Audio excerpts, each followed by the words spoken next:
President Kolinda Grabar-Kitarović met with United Nations Secretary-General Antonio Guterres in New York last night. Among the issues they discussed was the ICTY's recent guilty verdict against 6 Croats from Bosnia and Herzegovina. Both agreed that any ICTY ruling was a verdict against the accused individuals and not any one country as a whole.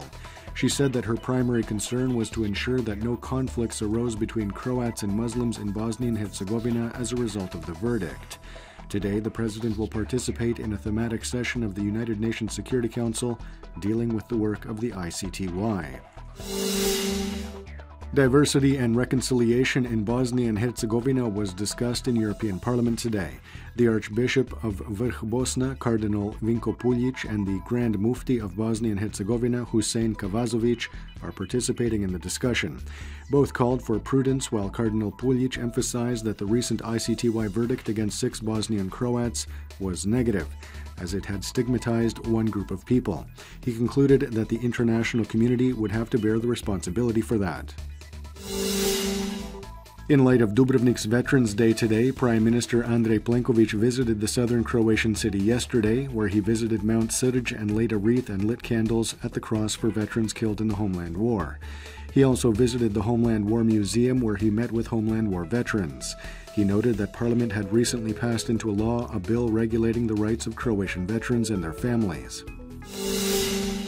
Deputy Prime Minister and Economy Minister Martina Dalic confirmed yesterday that at Thursday's cabinet session, government will adopt a decision to raise the minimum wage by 5%, as well as measures to compensate for any possible adverse effect this could have on industrial competitiveness. Government also plans to raise the number of foreign work permits it will issue and reduce the tax burden on employers. The leader of the largest opposition party, Davor Bernardić of the SDP, has announced his party's plans to put into parliamentary procedure a series of legislative proposals aimed at achieving a more just wage distribution in Croatia. These include legislation on the minimum wage, salaries in the public sector, and one on payroll transparency. He then openly called on Most to join the SDP in a pre-election coalition. Most MP Nikola Grmoja rejected this possibility, saying that Most would run alone in the next election.